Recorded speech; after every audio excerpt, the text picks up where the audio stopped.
ஜனவரி மாதம் 19ஆம் தேதி திங்கட்கிழமை. கடந்த வாரம் துபாயிலிருந்து புஞ்சா சூட்டிமலி ஆகிய பாதாள உலக பேர்வழிகளோடு ரூபா என்ற கோடிக்கணக்கான பணத்தை மோசடி செய்துவிட்டு தலைமறைவாகி இருந்த ஒரு பெண்ணும் நாட்டுக்கு அழைத்து வரப்பட்டிருந்தார். இந்த கைதுகளுடன் இலங்கை அரசு சர்வதேச போலீசாரின் உதவியோடு சிவப்பு பிடிவராந்து பிறப்பிக்கப்பட்ட நிலையில் பல்வேறு நாடுகளில் தலைமறைவாக இருந்த 21 பேரை நாட்டுக்கு அழைத்து வந்திருப்பதாக அறிவித்திருக்கிறது. மேலும் 95 பேரை கைது செய்து அழைத்து வர சர்வதேச போலீசாரினுடைய உதவியையும் நாடியிருக்கிறது அரசு.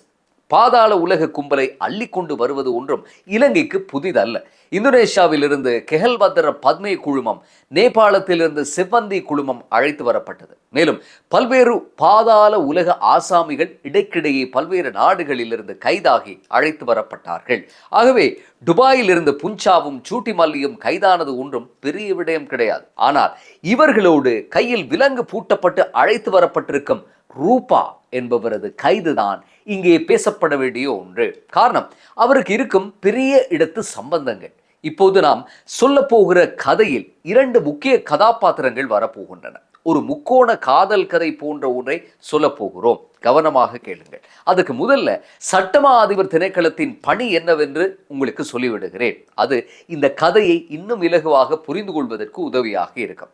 சட்டமா அதிபர் திணைக்களம் என்பது அரசுடன் எப்போதும் ஒத்துழைக்க வேண்டிய ஒன்று.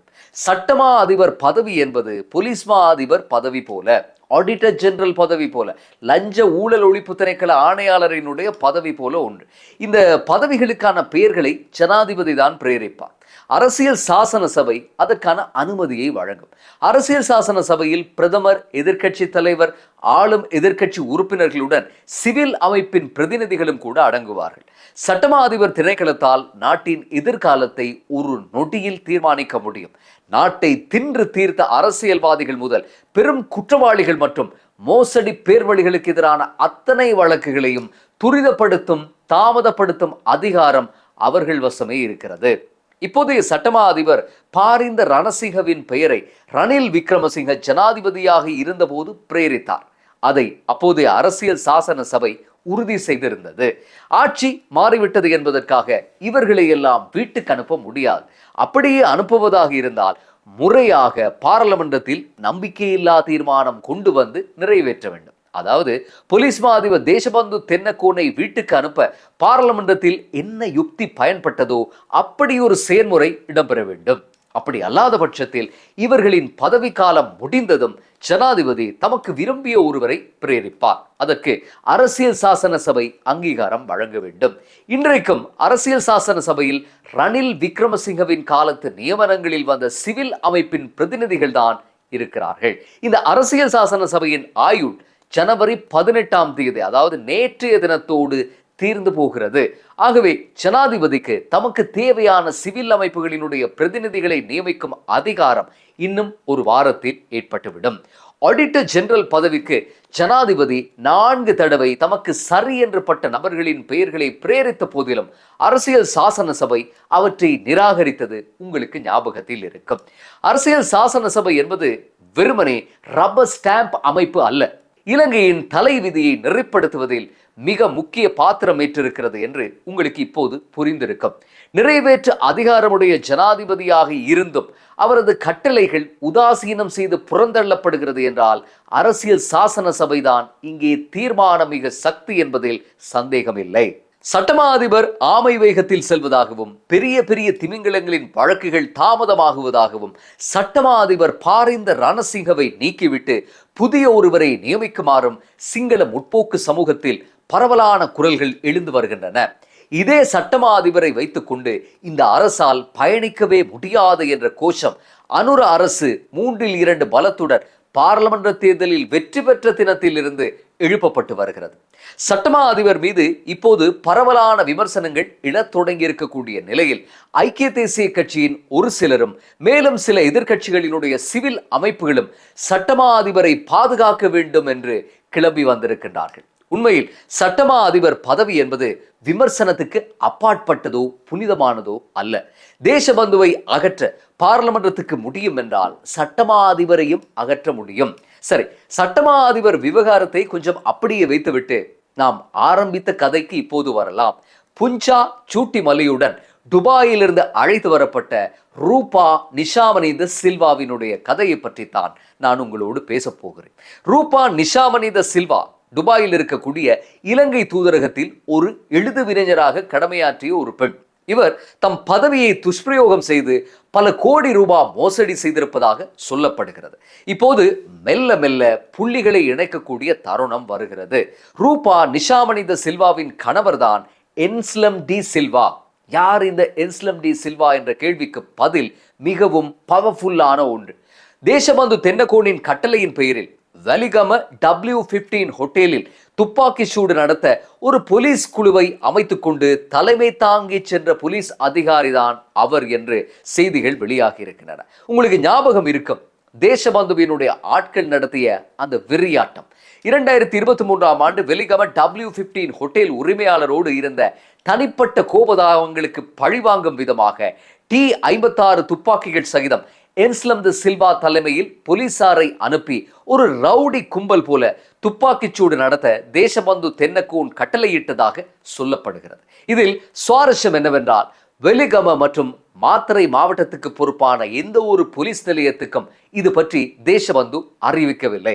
யாரோ ஒரு பாதாள கோஷ்டி ஒரு ஹோட்டல் மீது துப்பாக்கிச்சூடு நடத்துவதை கண்ட அவ்வழியே சென்று கொண்டிருந்த விசேட அதிரடிப்படையினர் துப்பாக்கிதாரிகளை நோக்கி சுட்டதில் ஒரு போலீஸ் உத்தியோகத்தர் உயிரிழந்தார். குற்றுயிரும் கொலையுயிருமாய் குறித்த அதிகாரி ரத்தம் பீரிட்டு பாய விழுந்தபோது மருத்துவமனையில் அனுமதிக்க ஆணை பிறப்பிக்காமல் 160 கிலோமீட்டர் பயணம் செய்து கொழும்புக்கு கொண்டு வருமாறு அழுத்தம் கொடுத்தார் தேசபந்து.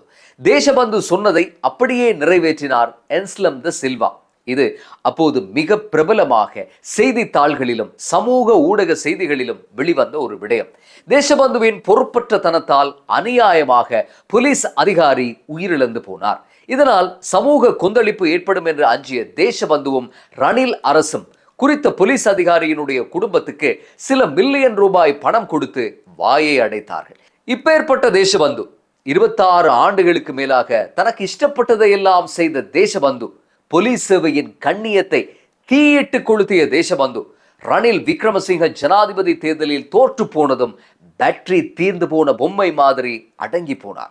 இதேவேளை W15 ஹோட்டல் துப்பாக்கிச்சூடு சம்பந்தமாக மாத்தறை மாவட்ட நீதிமன்றம் பிடிவிராந்து பிறப்பிக்கப்பட்ட போது தலைமறைவாகி சில காலம் ஒழிந்திருந்து விட்டு ஒரு காலை நேரத்தில் பென்ஸ் காரில் வந்து மாத்தறை நீதிமன்றத்திலே சரணடைந்தார்.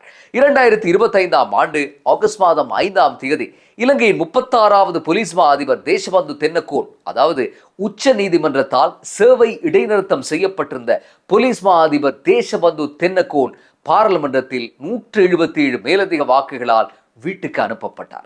இலங்கை சரித்திரத்தில் போலீஸ் மா அதிபர் ஒருவர் பாராளுமன்ற பிரேரணை ஒன்றின் மூலம் பதவி நீக்கப்பட்ட முதலாவது சந்தர்ப்பமாக இந்த சம்பவம் பதிவானது. தேசபந்துவை போலீஸ் மா அதிபர் பதவிக்கு ரணில் விக்ரமசிங்க பிரேரித்த போது அவருக்கு எதிராக ஏகப்பட்ட மனித உரிமை மீறல் வழக்குகள் பதிவாகி இருப்பதாக சிவில் அமைப்புகள் அலறி இருந்தன. ஆனால் ரணில் அவற்றை எல்லாம் ஒரு பொருட்டாகவே மதிக்கவில்லை. சரி, இப்போது ரணில் ஆட்சியில் இல்லை. தேசபந்து சில காலம் விளக்கமறியலில் இருந்துவிட்டு இப்போது பிணையில் இருக்கிறார். அவருடைய வழக்குகளுக்கு நடந்தது என்ன? சரி, அதை விடுங்கள். வெலிகம W15 ஹோட்டலுக்கு துப்பாக்கிச்சூடு நடத்த தலைமை தாங்கி சென்ற என்ஸ்லம் தி சில்வாவுக்கு எதிராக இன்னமும் ஏன் வழக்கு தொடுக்கப்படவில்லை என்று பல்வேறு விமர்சனங்கள் பூதாகரமாக கிளம்பி வந்திருக்கின்றன.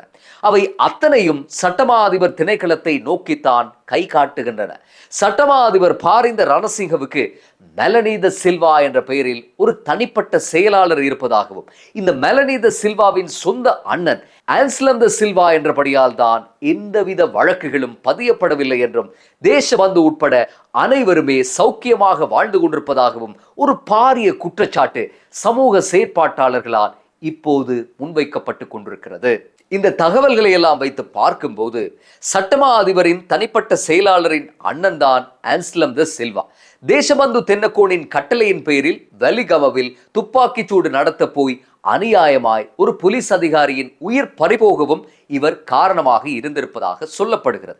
அதே நபரின் மனைவி ரூபா நிஷாமனி தி சில்வா தான் துபாயில் இருக்கும் இலங்கை தூதரகத்தில் பணியாற்றி கொண்டு கோடிக்கணக்கான மோசடியில் சம்பந்தப்பட்டு அழைத்து வரப்பட்டிருப்பவர்.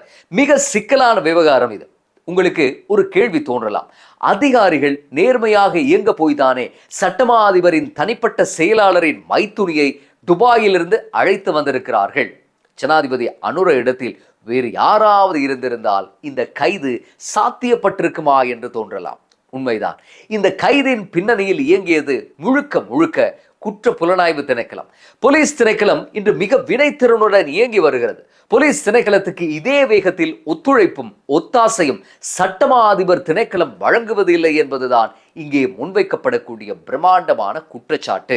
சட்டமா அதிபர் திணைக்களத்தில் என்ன பிரச்சனை நிலவுகிறது, யார் யாருக்கு சொந்தம், யார் யாரை பாதுகாக்கிறார்கள் என்ற கேள்விகள் எல்லாம் பொதுமக்களுக்கு அவசியம் இல்லாதவை. சட்டமும் ஒழுங்கும் சரியான முறையில் அமுல்படுத்தப்படாவிடின் அவர்கள் இந்த அரசை தான் கரித்து கூட்டுவார்கள். இப்போது சட்டமா அதிபர் திணைக்களத்தை பாதுகாக்கவும் சட்டமா அதிபர் பாரிந்த ரணசிங்கவை பாதுகாக்கவும் வங்குரோத்து அரசியல்வாதிகள் குழு ஒன்று சுயாதீனமாக முன்வந்திருப்பதை பார்க்கும்போது இன்னும் 2 வாரங்களில் இந்த விவகாரம் மிக பெரும் கவன ஈர்ப்பை ஏற்படுத்த போகிறது என்று புலனாகிறது. ஆன்ஸ்லம் தி சில்வா தேசபந்து விவகாரத்தை விட நாடே எதிர்பார்த்திருக்கக்கூடிய ஒரு முக்கிய வழக்கு ஜனவரி 28 நீதிமன்றத்துக்கு வருகிறது. முன்னாள் ஜனாதிபதி ரணில் விக்ரமசிங்க 1,66,00,000 ரூபாய் பொது பணத்தை தமது மனைவியின் பட்டமளிப்பு விழாவுக்கு லண்டன் செல்ல செலவு செய்த விவகாரம் தான் அது. இது தொடர்பாகவும் பல்வேறு சலசலப்புகள் ஏற்பட்டிருக்கின்றன. சிஐடி சட்டமா அதிபரிடம் சொல்லாது தன் இஷ்டத்துக்கு லண்டன் சென்று விசாரணைகளை மேற்கொண்டதாக ஒரு கதை ஆரம்பத்தில் சொல்லப்பட்டது. ரணிலுக்கு எதிராக வழக்கு தொடர்வது தொடர்பில் சட்டமா அதிபர் திணைக்களம் 2ஆக பிளவுற்று இருப்பதாக 2 வாரங்களுக்கு முன்பு சண்டே டைம்ஸ் பத்திரிகையில் ஒரு கட்டுரை ஒன்று வெளியாகியிருந்தது. ஆனால் ரணிலை காப்பாற்ற மேற்கொள்ளப்படக்கூடிய முயற்சி தோல்வி அடைந்திருப்பதாகவும் எல்லாம் சட்டத்தின்படி நடக்கும் என்றும் புலனாய்வு ஊடகவியலாளர் சனத் பாலசூரிய ஒரு ஃபேஸ்புக் பதிவு ஒன்றிலே எழுதியிருக்கிறார். இதையெல்லாம் பார்க்கும்போது மக்களின் ஆணைக்கு முரணாக ஒரு வலுவான கரம் இயங்கிக் கொண்டிருப்பது தெரிகிறது. இந்த அரசினுடைய செயல்பாடுகளை முடக்கி மக்கள் மத்தியில் ஒரு நகைச்சுவை பாண்டமாக்க வங்குரோத்து அரசியல்வாதிகள் ஒரு சில பௌத்த துறவிகளோடு சேர்ந்து கல்வி மறுசீரமைப்பு தொடர்பாக ஆடிய ஆட்டத்தை நாம் ஏற்கனவே பார்த்திருந்தோம். பாதாள உலக பேர்வழிகளை எவ்வளவுதான் கைது செய்தாலும் அர்த்தமில்லை, பாதாள அரசை ஒழிக்காதவரை என்ற உண்மையை அரசு இனிமேல் உணர்ந்து செயற்பட வேண்டும். அரசை இயங்க விடாமல் முடக்கும் இந்த சக்திகள் அத்தனை இலாக்காக்களிலும் இருக்கிறார்கள். இவர்களை இனம் கண்டு அகற்றாவிடின் அரசுக்கு தமது காத்திரமான பணிகளை மேற்கொள்ள முடியாமல் சிக்கலாகிவிடும். பாதாள அரசு எப்படி இயங்கும் என்று எமக்கெல்லாம் ஒரு பேராசிரியர் போல விரிவுரை செய்த ஜனாதிபதி அனுரகுமார் திசாநாயக்க நடந்து கொண்டிருக்கும் விடயங்களை அவதானித்துக் கொண்டிருப்பார் என்றும் மக்கள் அபிலாஷைகளை நிறைவேற்ற பாடுபடுவார் என்றும் நம்புவோம். மீண்டும் அடுத்த பதிவில் சந்திப்போம். நன்றி.